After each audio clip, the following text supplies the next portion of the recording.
Japonya, Japan.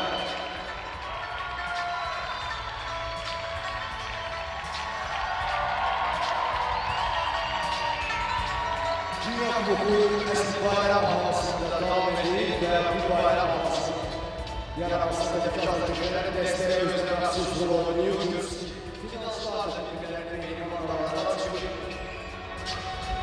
İdman mübarezedir ama mübarezede tabii ki adaletli olan, güçlü olan kalitenin ve tabii ki idmançılarımızda olan haberleri izliyordu. Azan kişilerin desteğini gördüler. İnanın ki maçla ayrılan sonra uzun döndüler. Sizlerin desteğini sizlerden de alacaklar.